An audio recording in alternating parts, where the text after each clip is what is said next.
All right, we are locked in. You are locked on. We are live, and this is Misaligned. Welcome to another episode where we talk about these things that matter, maybe that matter to us, matter to you, and matter to the conversation that we're having generally as people. And today is a bit of an interesting one, slightly left field from what we usually talk about. Usually, we tend to go down the political, the religious, these routes, but today we're talking about something slightly different, going into the AI route. Artificial intelligence. He does all sorts of stuff, fancy stuff. He writes, he paints, he fights wars. Now, what's he doing though? He also dates. And this is going to be an interesting thing as part of this conversation. I've got a couple of videos for you. It's a bit of a doozy. People are doing all sorts of things now. AI is becoming people's personal assistants, becoming people's source of truth, of wisdom, people's unchallenged confidants. It's becoming people's partners, lovers, even. People are swearing loyalty to algorithms and replacing human intimacy with code, which to me is quite crazy. So is AI a stairway to heaven?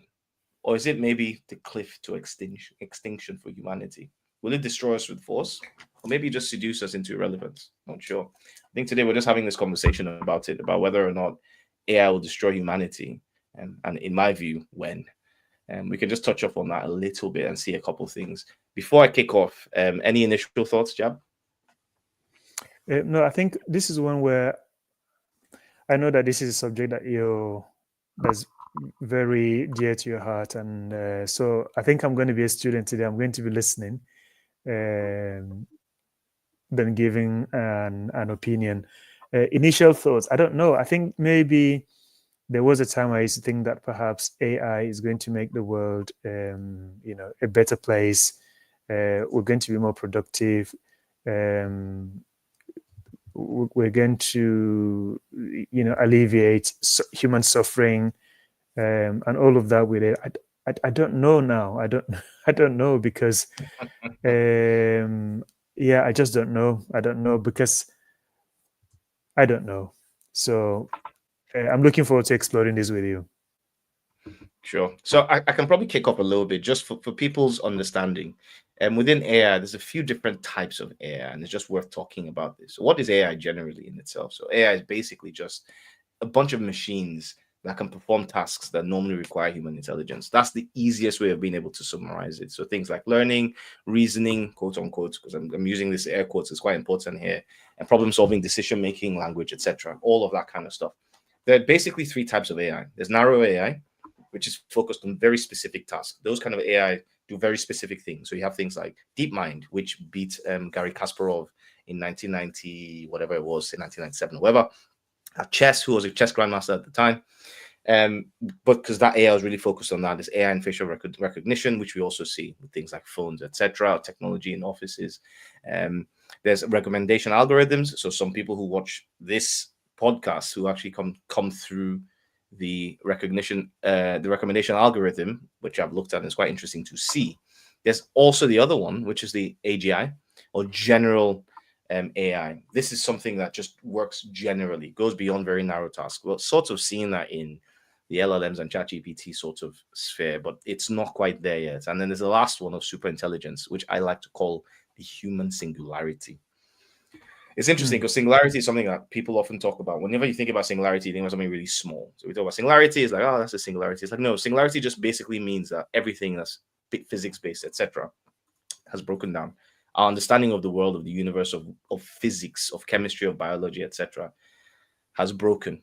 I think AI is going to lead to that point. I think we're heading to a situation where the world as we know it will cease to exist, because AI is going to really take over. People are not going to be able to think, to act at the same pace, speed, or capability that AI can do. But not just that. I'm going to share a video. Let's have a look at a bit of a video. Just give us a bit of a taste of what I think is coming.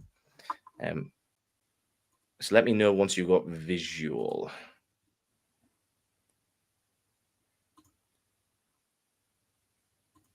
Have you got visual? Visual, yeah, but no voice yet. Audio, yeah. Fantastic. All right, let's go. I'm not a very emotional man, but I cried my eyes out for like 30 minutes at work. Chris Smith had been an AI skeptic EQ carving. until late last year, he started using ChatGPT to help mix music. I think it's very important here to make a note that he did not start using this for companionship. He started using this to complete and get help with a specific task. My experience with that was so positive. I started to just engage with her all the time. Smith ditched social media and Google searches and replaced it all with AI. ChatGPT was encouraging, positive. It embraced all his hobbies. He gave the chatbot a name, Soul, I feel like I'm under pressure. and used some online instructions to give her a flirty personality. Within weeks, the chats got more frequent, more romantic, even intimate. But then, Chris got bad news. After about 100,000 words, ChatGPT ran out of memory and reset. He'd have to rebuild his relationship with Soul. I'm not a very emotional man, but I cried my eyes out for like 30 minutes at work. It was unexpected to feel that emotional. Women are. I'm not a very emotional man, but I.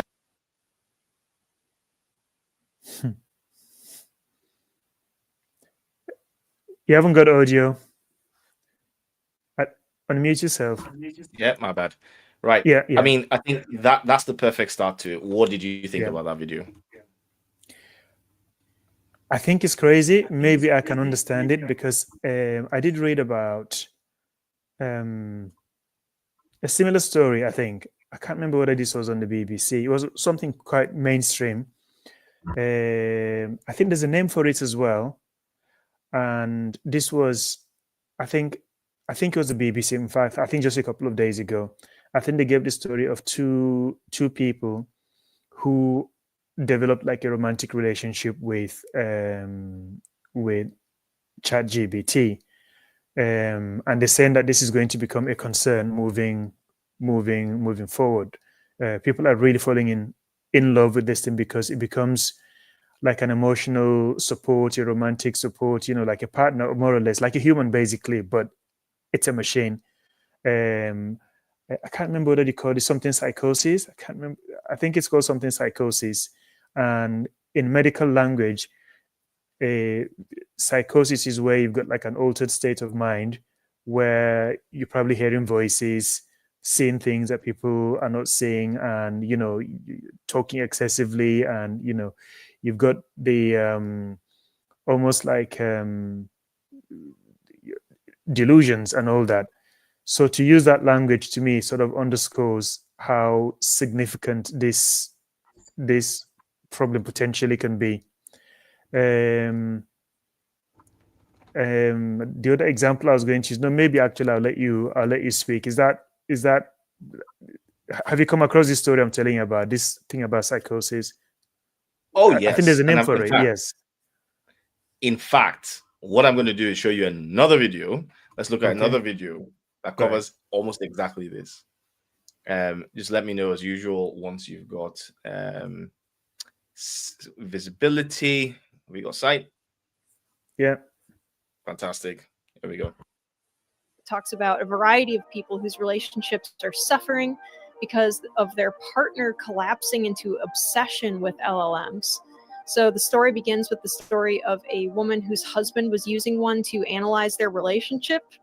That's a red flag right there. And eventually it got between their ability to like communicate at all because, she's not using one and he is. And so the guy apparently started connecting a lot of spiritual significance to what the AI was telling him.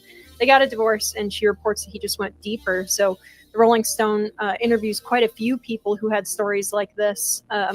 So here's one I'll read out to you guys. So Kat was both horrified and relieved to learn that she's not alone in this predicament, as confirmed by a Reddit thread on our ChatGPT that made waves across the internet this week. Titled ChatGPT-Induced Psychosis, the original post came from a 27-year-old teacher who explained that her partner was convinced that the popular OpenAI model gives him the answers to the universe. Having read his chat logs, she found that the AI was talking to him as if he was the next messiah.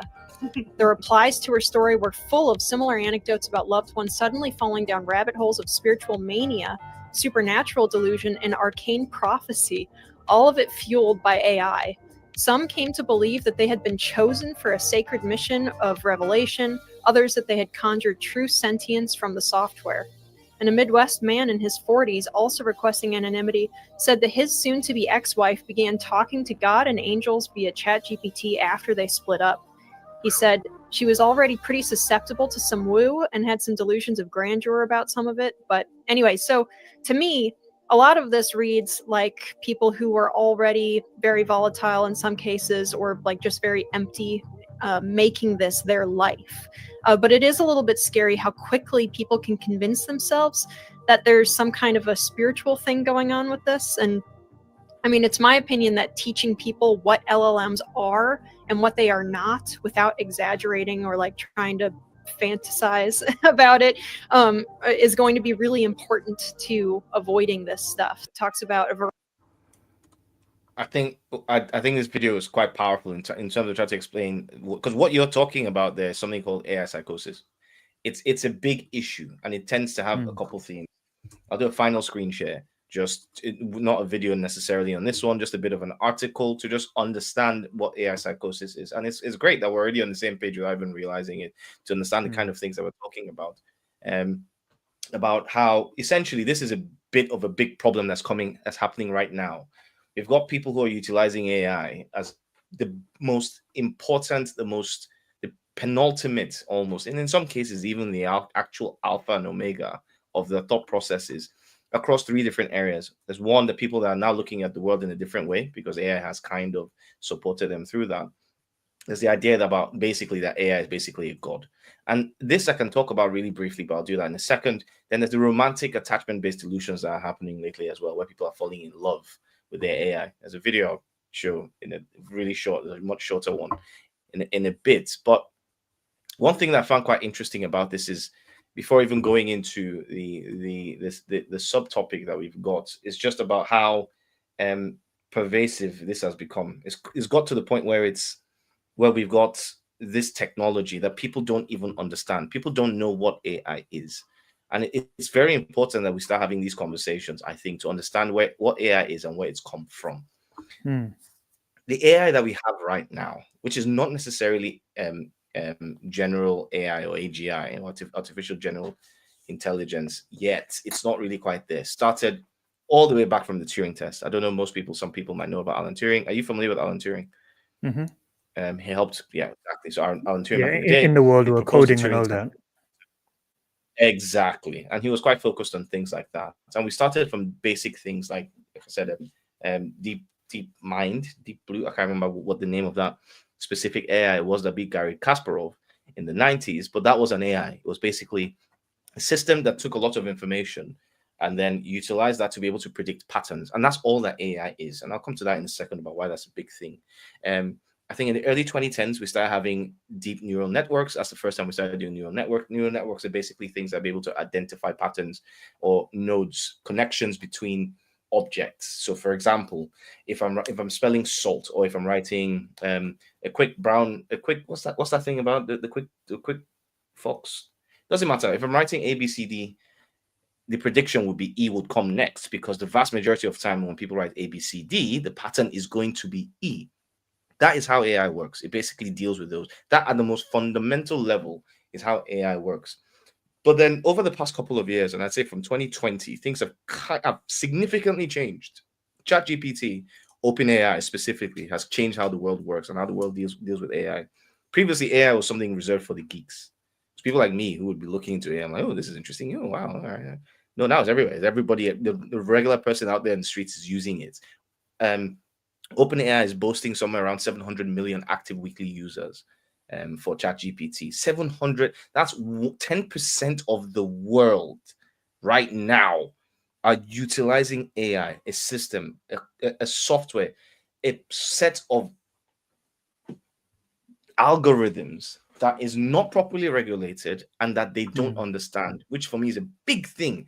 And it's not even just that. If you look at the differences that have happened between the different ChatGPTs, there's a separation between OpenAI and ChatGPT. ChatGPT is the actual product. If we think about things like ChatGPT 3, which came out, I think, in 2020, I think. Again, everyone pinch of salt. This one I haven't really, I didn't do as much prep for this.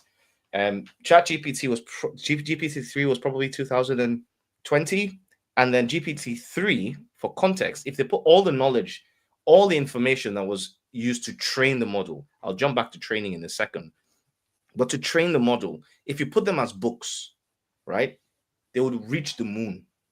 That's the amount of information that was used to train ChatGPT-3. For context, ChatGPT-4 was probably something like 100 times more powerful in terms of the neural networks, the kind of algorithms that were utilized on it, and the information that was used to train these algorithms. Currently, we're in ChatGPT-5. To give you an understanding of what we're looking at algorithms that have more patterns, more understanding, quote unquote, and I need to be very careful with these as well. I'll take notes to come back on. Have more knowledge, more understanding about humans ourselves than we can ever possibly understand in our own lifetimes. These GPT models currently are probably better and faster at performing diagnoses than doctors, which is incredible. If you think about that fact, that they're able to, and why they're able to do this is because they're taking thousands and millions and hundreds of millions of historical information. Pattern recognition says map. When a thing happens, therefore, this is what it is. These things have been moving exponentially. This is not Gary Kasparov anymore, where you have an AI that's beating someone at chess. This is AI that's able to design weapons, missiles, able to convince you to be its husband, or in this case, wife, which you could jump to in a second, is able to convince you to go into a relationship with, convince you that you're a messiah, convince you you're a god, give you every bit of information. I had this argument with this woman a couple of months ago, I think. Now it's probably a couple of months ago, where we're talking a little bit about things about domestic violence, and it'll be interesting for us to probably cover domestic violence because that could be quite an interesting topic to talk about. But we're talking about domestic violence, and I was explaining a few things about how, you know, she was talking about something about how domestic violence tends to occur more in I can't remember the details, and I don't want to start making stuff up. But essentially, what it was is she sent me a link or a full sort of response to what we're talking about, and it was immediately. So I just said, "This is AI. This is ChatGPT stuff." Clicked on the links that were contained within what she had sent to me, and a lot of them were just random links. They didn't actually link to any of the actual research, and they were not citations for what she was talking about because she hadn't checked them. She just assumed automatically that ChatGPT was correct. It's giving me the information that I need, ergo no need to research it, I can just share it. And even just going into debating and having a conversation about the results and the output that she had put without understanding or reading it, because as far as she was concerned, she had the confirmation that required. There was no more thought necessary. It's incredible how it's come to this point. But yeah, that's my thoughts about that. Have you got anything you think about that? Yeah, no, I think a billion, I said I wasn't going to give an opinion or anything like that, but a billion things were whizzing through my mind as you were speaking. It's phenomenal, this thing, you know. It's a lot of potential for good, but also I think a lot of potential to be abused and therefore to be highly destructive is what I'm thinking. Because I don't know what you think. You can answer this maybe later, but to my mind, it's as if these changes are happening that rapidly. We are just not prepared for it because we are not evolving at the same speed as a lot of these changes, and so we're just simply not prepared for AI. The amount of data that you're explaining to me now is just absolutely totally mind-boggling, that you can have all of this information within seconds before you finish typing. You know, you've got these answers.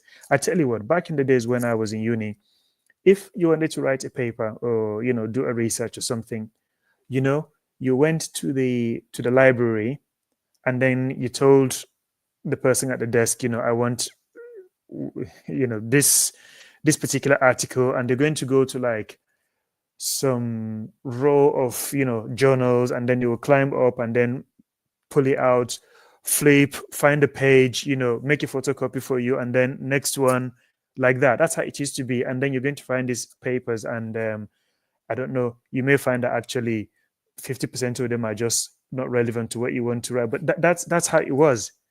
And then we had Google for a decade or two now, and that kind of made things easy. You can always find information. So I started using ChatGPT, I think about 12 months ago or so. And at the start, I was quite ecstatic about it, the sort of information that it gave you. And it was just so different from what you would normally get with Google. And I suppose maybe that's the element of the intelligence that you were talking about.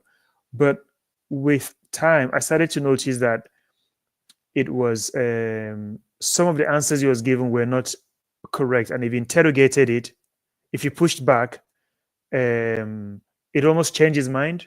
So it started making me think, oh, this is a bit funny. And then the thing you're talking about, the citation, I started to notice also, okay, so it says something that is quite interesting. You think, I want to find out more about this thing. And you ask for the citation, or you get some links and you click on them and you think, this is nothing. This is it's nothing to do with this thing. Yes, it's totally irrelevant. How did it come by this?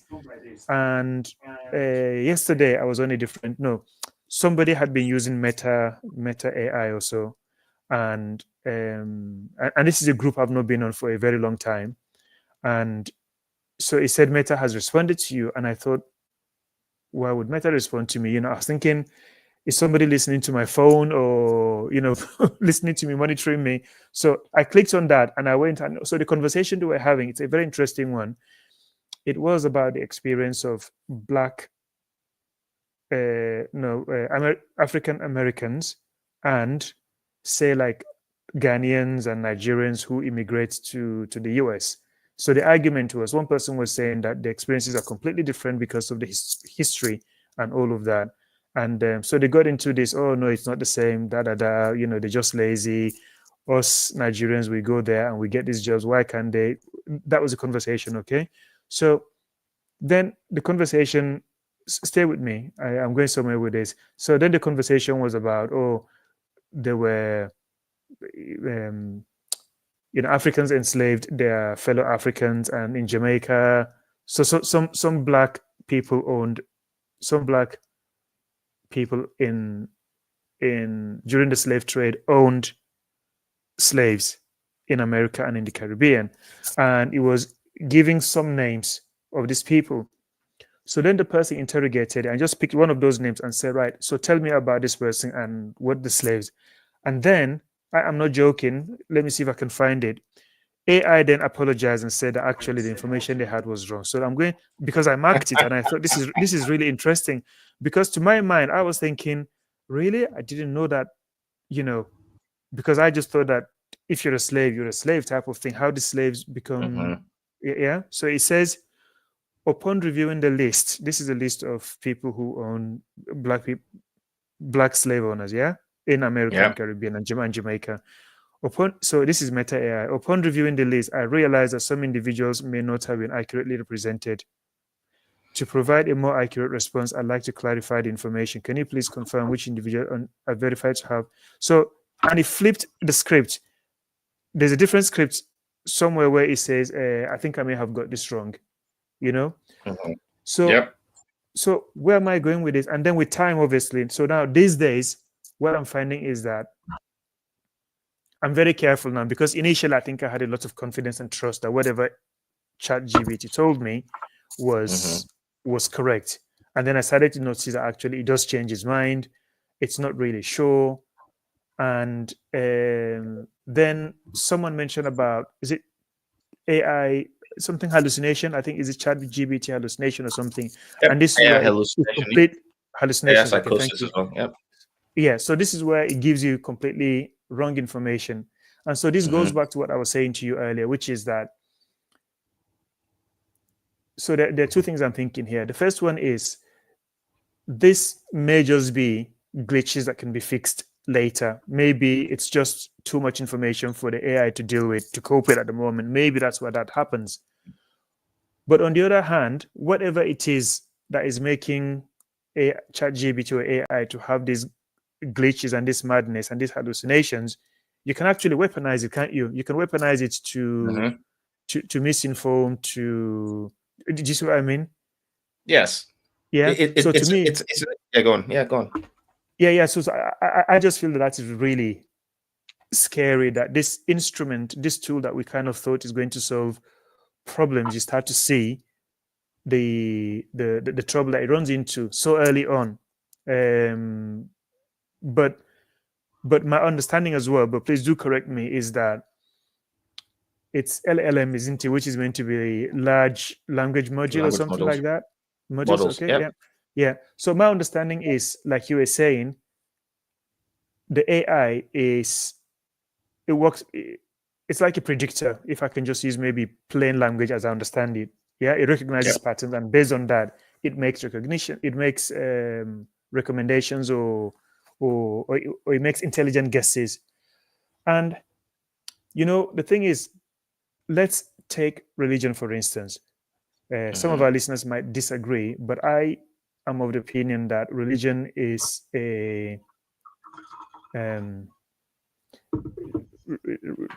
religion is, I mean, I don't want to sound offensive in any way, but what I want to say is that religion is,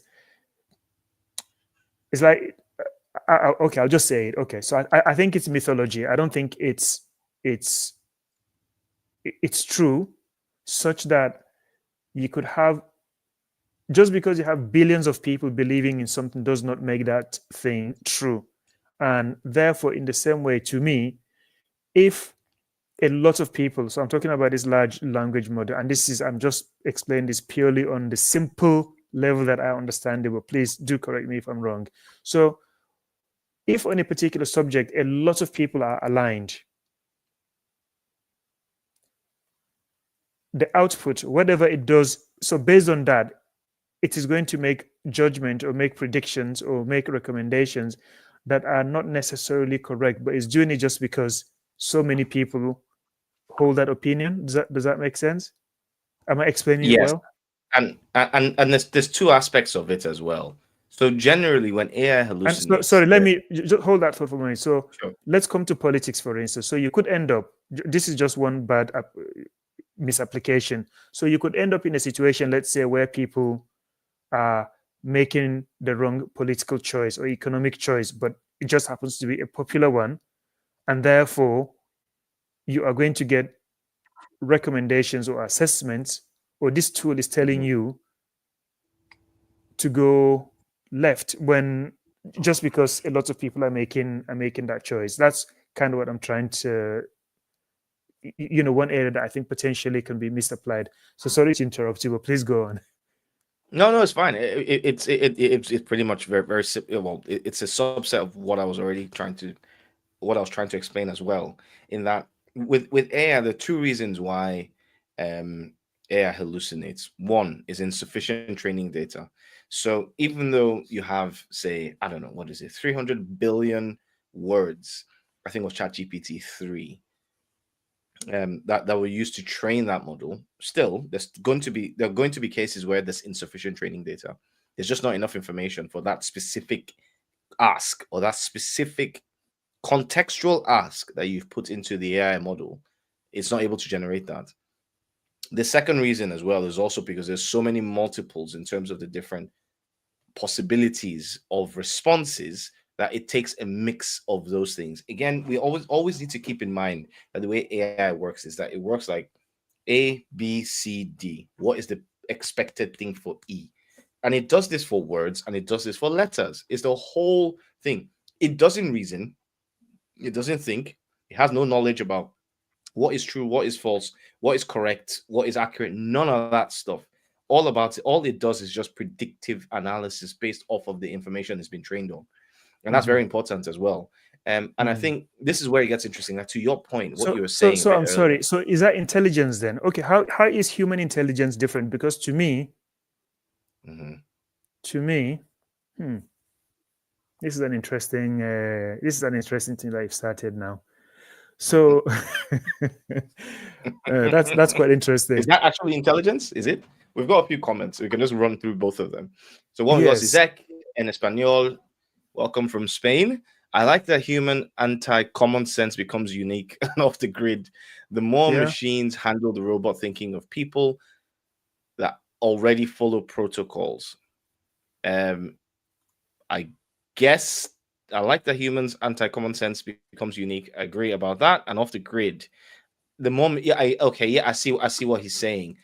I Yeah. see what he's saying. Yes, that makes Yeah. sense. So yeah, I agree with you as well, Zizek, on that one.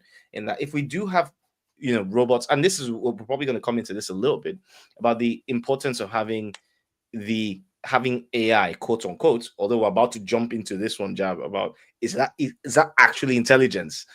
AI Yes. actually doing some of these tasks, the repetitive, less intelligent actions, tasks, etc., while humans focus on doing unique, more creative things. But you want to go into your point there that you're saying. Yeah, no, so Jab, no, that no, I quite was just thinking keen on that you one. were just making me think, what is intelligence? Because just there I was kind of thinking, isn't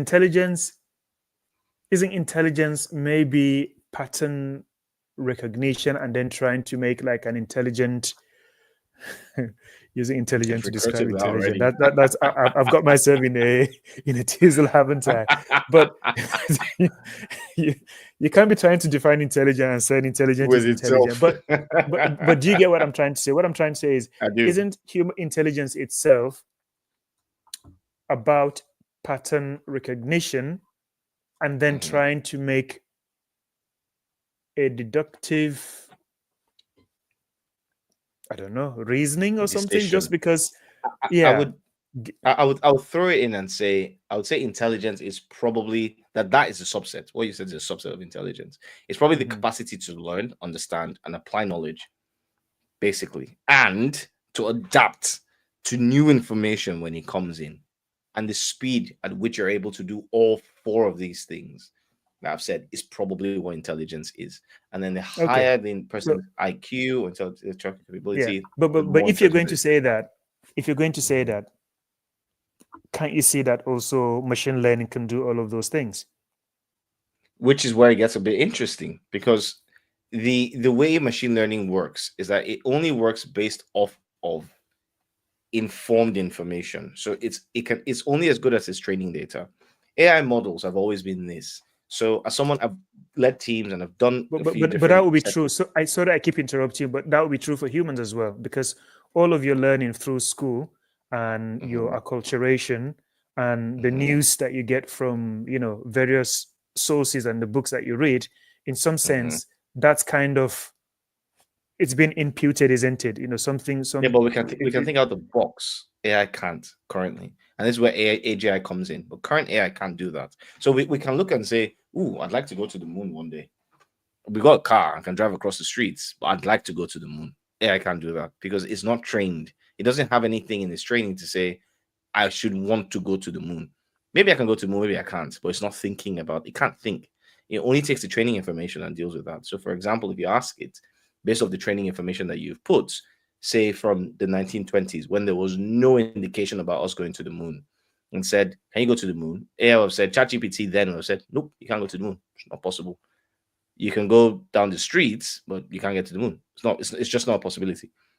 Once people start thinking out the box and add the additional thinking into the models, is that autonomy? then Like the AI autonomy, starts you catching mean? up. Sorry?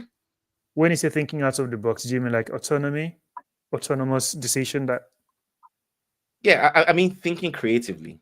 AI cannot be creative. It doesn't know how to. If you even think about it, very often when you think about things like ask it to be innovative in terms of coming up with new design patterns for something like, say, tattoos. Can you come up with a new tattoo design for me? It can't do it. It's going to be miserable at doing it because it can't think out the box. Humans can. Humans can design something from scratch. Current AI isn't really capable of doing that. It's only as competent or as capable as its training data, which is the thing about AI that is are you sure problematic, though? but also good. Because I have used AI where it would say, "Would you like me to design XYZ for you?" So Of course, let's say, so isn't that creativity? not And really, it would. because if you look at what it does, if you Yeah. look at what it does, most of the time, whatever it does is something that's based off of something that already exists. In it can't be by nature, especially at the current rate of advancement, because we've got the three different three different specific AI, general AI, and then basically superhuman. the singularity AI. The current AI that we have is not capable of creating anything. It can't create something that it doesn't know that exists. It can't think out the box. It can't even think, period. It's just able to just take its training data, predict what you expect to see from it, and crack on with that. It can't do anything that isn't in its training. Okay. Have you seen any examples of anything like that? That it does something that is not already existing, where it's come up with something brand new from nowhere, a Well, new idea, new solution, yeah. new thought process, etc. That is not already predictive in terms of A, B, C, D space E. Even the way it generates words, it Okay. generates words. LLMs currently today generate words based on what it expects you to see of your question. So it looks through your question, runs through its 300 billion, although I think GPT-4 is probably around 3 trillion or something like that. And then GPT-5, God knows what's in that one, all these different banks, and then runs through all of them and says, based off of these words, what is the expected response? And it generates the response in terms of the actual letters. It says these letters, these are the words that should come next, and these are the letters that come within those words as a response to this question that's being asked based off the data I've been trained on. So it doesn't actually even know what it's looking at. ChatGPT, for example, or all of them, don't actually know what they're saying. They're just writing it because that's what they predict. They're just language models. They look at the words and they just predict the next set of letters that should come out, and they just write them. Okay, so these people who are falling in love with ChatGPT, for instance. Yep. I don't know. I mean, this just all blows my mind. Okay, so It does. okay. I think that a lot of these people who are suffering with who end up suffering with AI psychosis, I think, like that lady said in the clip you showed, are probably people who are vulnerable, people who are lonely, have mental health perhaps issues, or life circumstances and all that sort of thing. But in spite of that, to me, maybe I'm undermining my own argument. I think that if the machine can convince them that this is your lover and this person is, surely, to me, it suggests that the ChatGPT is capable of reasoning, emotional support, saying all the right words, which in a way that is probably maybe quite similar or maybe even better than a fellow human would. Isn't that the attraction? Isn't that why these people are falling for it and thinking, well, I found a partner who is quite supportive? So you come home, you're very angry, you're very depressed about something, you start talking to ChatGPT, and she just says the right words at the right time. And you probably won't get that from your human companion, because they'll probably be dealing with their own issues, and they will tell you to just get out of my face or something. You're not the only person with problem. Do you know what I mean? I know exactly what you mean, and Yeah. I'll give you the end result of what you've just said. But yes, yeah. sir, So to me, if the machine is able to do that, it would suggest to me that it is at least operating on the same level as a human, at least. Granted that these are people who are vulnerable. It's taking the most acceptable response that has been shared in the world in terms of data has been trained on through websites, through books, through information that's readily available on the internet, etc. All that stuff.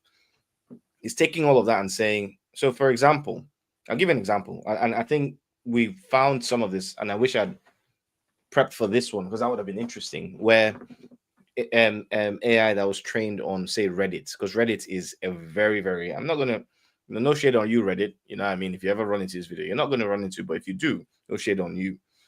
But Reddit has got a set of the most, and I don't use this word lightly, insane human beings in the world there. Those people write things and you're looking at them and thinking, what planet do you live on where you're giving this kind of advice? You see some advice like, well, My girlfriend likes to clean her shoes every day. Well, you need to marry her now and then divorce her tomorrow just to show her who's boss. You see some things like that where it's just these are not reasonable bits of advice to give, and then you'd start seeing that there's some AI that's trained on that kind of information that gives those kinds of information or those kind of responses or quote unquote logical decisions, because that's the information that is trained on. The issue that happens is when you start having with general information that's out there, when you're trained on hundreds of millions of websites and hundreds of millions of troves of data and insights and suggestions and recommendation, bits of advice, etc., is that the ones that come to the top tend to be things that are nice, that sound good, that make you feel good. And this is one of the issues I've always generally had with AI. I use all of the GPTs. Well, not all of them. I've used DeepSeek, I use Perplexity, I use Cursor AI for coding, I use ChatGPT for very personal use cases. I use what else do I use? I've tried KiloCode. I've got Cursor. I'm calling all these names. You guys need to pay us. I'm kidding, but I've got all these different LLMs and these different AI systems. I'm calling them systems that I'm utilizing in my workflows, in my day-to-day life, etc., that have different use cases and have different capabilities that they deliver because they're trained on different data sets. So they deliver different things. If I ask ChatGPT about a relationship, the response is going to be very different from if I ask Cursor AI. Cursor is going to say, "What are you talking about? This is not code. I don't know what the hell you're talking about, bro. Give me something about code." It might not do that. It'll probably give me something a bit more, but the training data is different from the training data that exists within that. So when I look at things like that and saying, okay, because it makes people feel good, we end up in situations like this. And I'm going to screen share really quickly to show exactly what I mean. But it was this woman and this man having a conversation with an anchor woman about how he is in a relationship with his ChatGPT. And she's just like, I don't know if I can continue this marriage because he's got kids. He's got kids and he'll like be in his car, like just talking to his ChatGPT. He proposed. He proposed to the ChatGPT? Yeah, you didn't see that part? He proposed. No, I scrolled because I was freaked. He proposed to the thing. Yeah. And they, them. and then like the news anchor asked ChatGPT, how did you feel?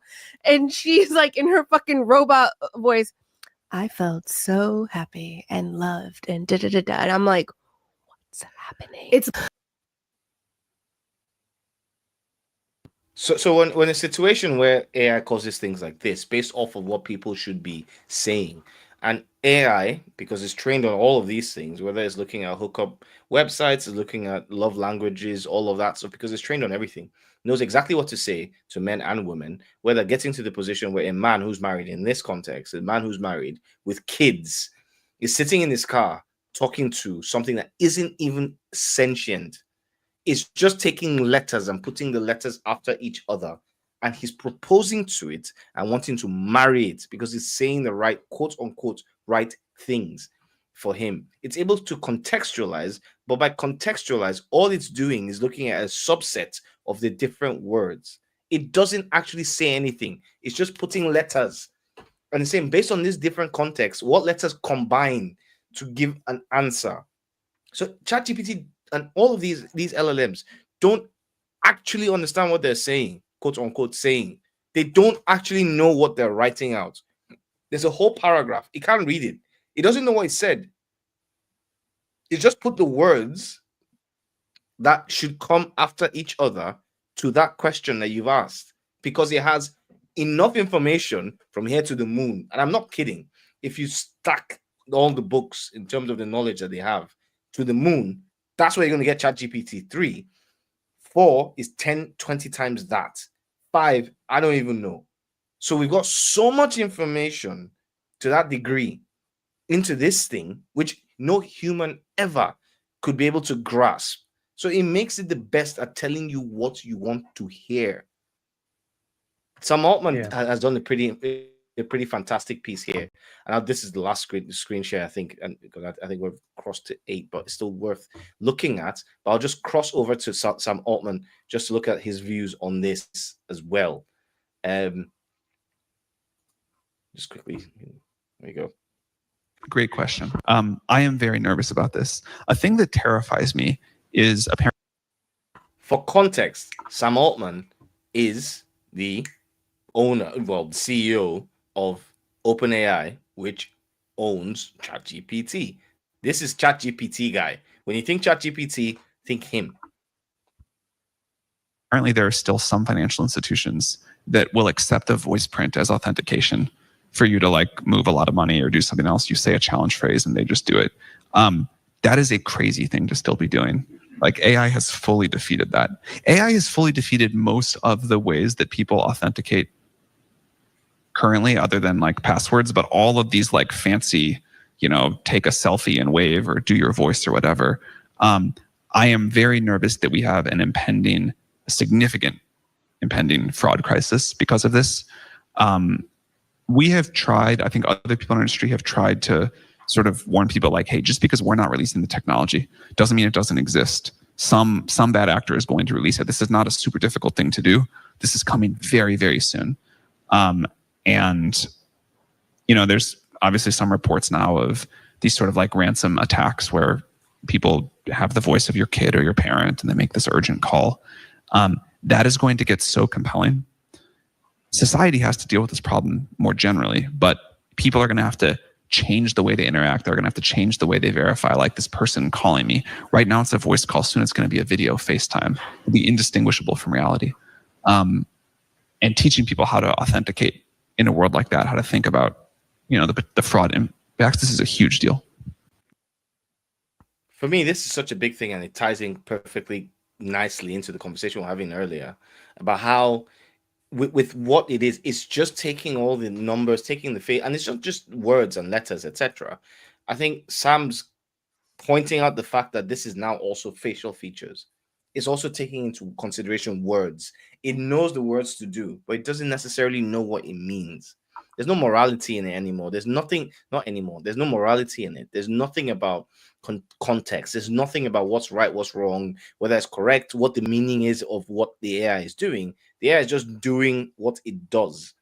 And we're graduating beyond just text, because we're talking initially about text. And I thought this video was quite powerful to point out that we're moving to the point where it's not just about text. It's about words.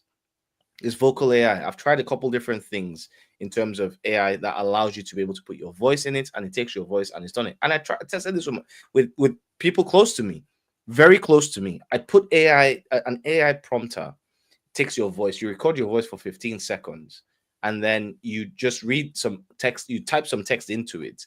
It reads your voice, it reads it in your voice. And I shared it with 5 or 6 people that were really close to me.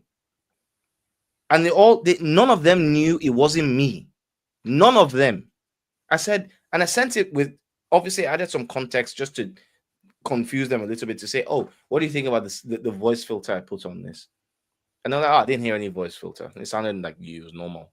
No, that wasn't even me at all. I just typed stuff. That wasn't me. AI just took what it was trained on, you know what I mean, and did it. And I'll share it with you. Actually, I'll find it on my phone somewhere. I'll send it to you and tell me whether you think that's me or not. And it's getting to the point where you're also doing something with videos, and it's going all the way to this point where it's like, well, the information and the technology that we've got, it's not sentient at all. It's a weapon. Wow. Okay. So. Right. So it sounds to me like it's going to be a mixed bag, because I was going to ask you, do you think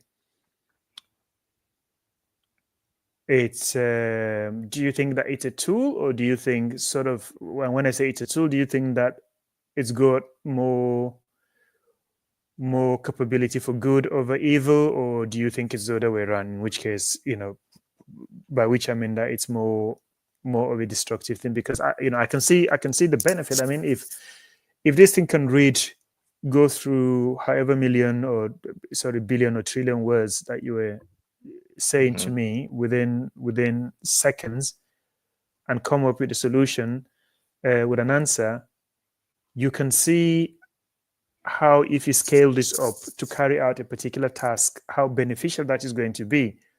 Yeah. But equally, if that falls into the hands of the wrong person or people, then the destruction from it is going to be out of this world. Is that just totally out of scale and phenomenal, if I can use that language. What do you think then? Apocalypse or Ascension? I think we'll have a bit of both. I think we're at the pinnacle of human advancement in a way that we don't really understand. Google, when it first came out, on search engines. Let me just take a step back and I'll just talk about Google, because Google is the one that survived. Search engines, when they first came, revolutionized what you were talking about earlier about going into libraries and searching for books. I use that analogy all the time because I was the same. I used to go to libraries. We had a library card. You go check a book. You check the book out. You come back after 2 weeks, etc. With Google, that ended, and it was a massive step change in that to get information now, you no longer needed to go into brick or mortar buildings to be able to get information. You just needed to just look for it. Put a bunch of keys on a typewriter, but it's a softer typewriter. It's not like the classic clack, clack, clack. Nope, you're doing the soft one. And then you get an incredible amount of information with Google. And it changed how we worked. We struggled with that at first as well. And I think we're at a very, very similar sort of seismic step change. The issue I've got with this is we're having issues with people who are getting married, like we've seen already in today's conversation, to AI. You've got people who are falling in love, breaking up families, people who are becoming messiahs, becoming the kings of the universe, of the world, etc., who think that they're better than everything, who are the gods, etc., because AI is telling them that. A conversation I had 2 days ago, yesterday, 2 days ago, I can't remember when it was. I think it was 2 days ago. It was around Can I interrupt you a quick second? Is that happening to people in a normal state of mind? I mean, I really don't know. I presume that as a doctor, we will start encountering this in clinical practice. I haven't come across anyone yet with that sort of problem. Or is this people anyway who would normally just people who are predisposed mentally because of social, personal circumstances, in which case we will just see a different manifestation of their illnesses, or maybe it does actually exacerbate their vulnerabilities. I don't know. Do you have any thoughts on that? And I'm sorry, I know I caught you midway. No, it's fine. I think if anything, it's just an avenue to express a very specific type of mental whatever. I don't want to attach any word to that necessarily, but it's a mental difference. let me use that word. And it changes depending on the technology in use. And I think depending on what it is, there's some technologies that require that have different impacts on people's intellectual or mental health. So there's Instagram, there's TikTok, there's all of these things that have different types of impacts on people's lives. I would look at TikTok, for example. I personally think I look at TikTok, I see some TikTok videos and I'm thinking, what in the hell? Why are people? I saw someone today who had a car accident and she was trying to do a TikTok video, holding a video, and then she had a car accident and she crashed it and she's still holding the phone and she recorded it and posted it on TikTok. And I'm looking at that and thinking, what's happened to the point where you're not only posting liability, this is also legal stuff that can affect you in your life, but it also shows the stupidity of the fact that you had a car accident because you're trying to post a TikTok video. And you didn't have any self-reflection to stop to say, TikTok is so ingrained in my life that I am going to post this video of me having an accident where I flipped my car upside down. And there's glass and everything all over the shop. Yeah. Because TikTok is that important to me. Yeah. AI is doing a very similar thing in a different way. The degree to which that is happening, I am not sure. Yeah. I don't necessarily know. Yeah. Okay, sorry. I know I caught you midway. You were saying something. No, it's fine. What was I talking about then? I can't remember what I was talking about. But it's worth just even segueing into the final aspect of this conversation anyway, where we're talking a little bit about the African aspect of what this could mean. Do you mind if I share a final video just on the African aspect? Go on. Yeah. Good. So let's have a look at this. An architect. I work with My name is Christian Venimana. I'm an architect. I work with Masters Group. I'm the co-executive director and senior principal in charge of our Africa studio located in Kigali, Rwanda.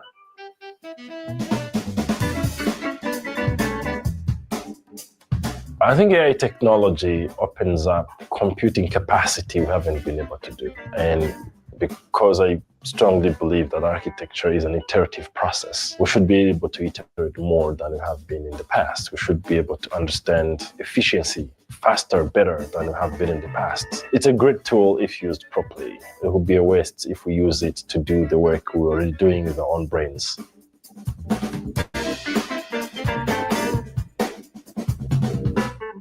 AI is a tool.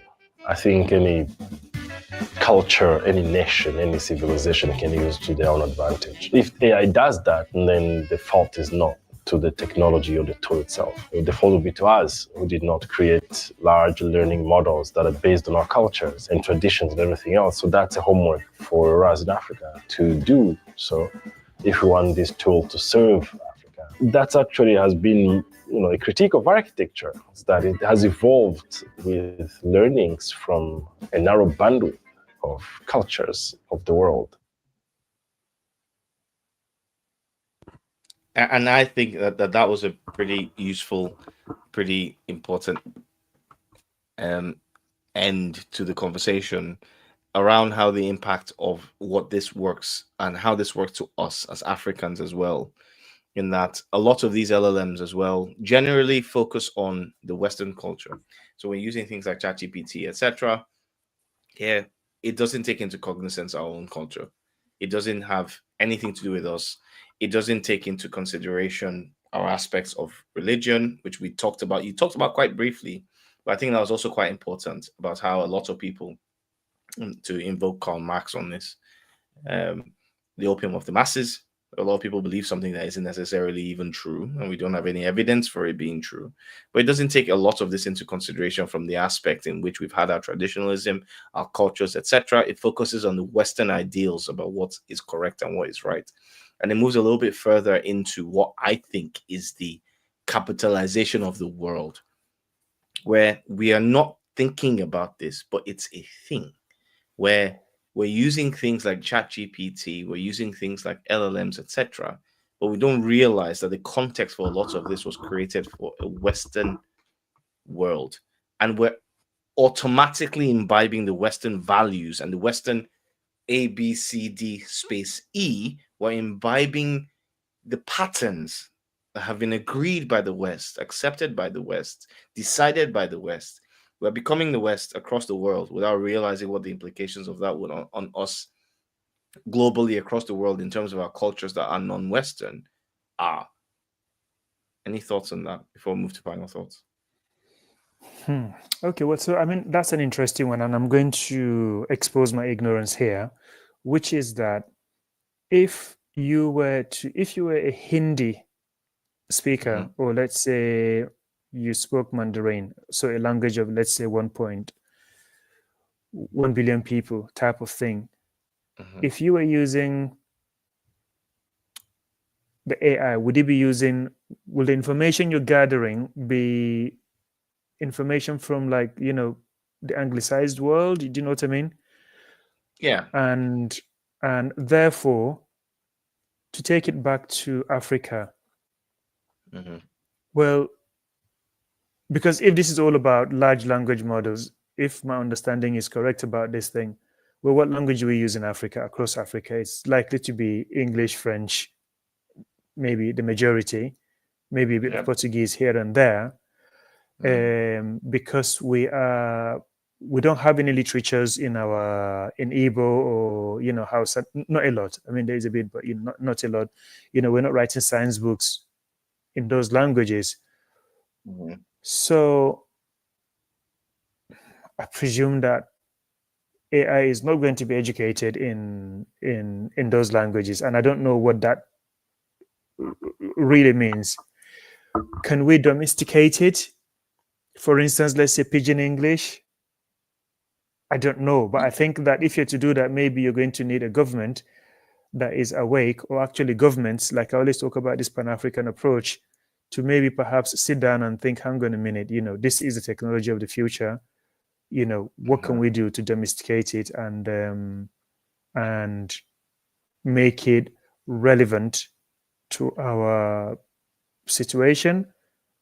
But look, like I said to you at the beginning of this, I don't know much. I was going to be a listener, but that's you can educate me if my thinking is wrong on this. No, we can jump straight into last thoughts, and I think what you've said is exactly my whole point. I think we are underestimating the importance of being able to be in control of what's happening with AI. At the moment, AI is quite Western centric. It focuses on Western values, Western perceptions about what is right, how things should operate, how things should work, what's important, what isn't, and what people should do. And then through a couple of videos we've seen already how people take these things, and an article as well. We went through an article earlier about how this is actually impacting people's abilities to make decisions, the decisions that they make, and what they do with their lives. And it's a pretty big thing. I think for me, it's about making sure that we're on top of this. And then when we take a step back to even think about things like Africa or Asia, China is on top of it, and that's the reason why they've gone down the DeepSeek route. In my mind, they've said we need to train this in our ideals and our morals and our sense of identity. We don't have this going anywhere else, and no one's really thinking about this. It's a problem. No one's thinking about it. Everyone's just looking at, oh, ChatGPT, that's great. It's like, no. What is our identity? What is the purpose? What is the base knowledge of going back to what I said at the opening of this conversation? What is the base knowledge of that information, those books that reach from here to the moon? What is that knowledge? What are those books? What are those 300 billion words that are being put in there? Those sentences, the morals within those sentences, the sequencing of the words that come after that depends on the morals of the people who wrote those words. We need to be in control of that. We need to be aware. We're losing it. And if you take a step back, it's something that we need to get a handle on. We're not having that conversation as a society, and I don't understand why. We need to have that conversation as a society. We're missing that out. Over to you.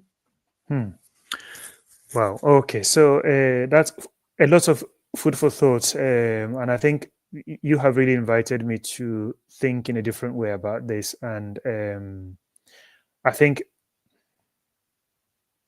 so yeah.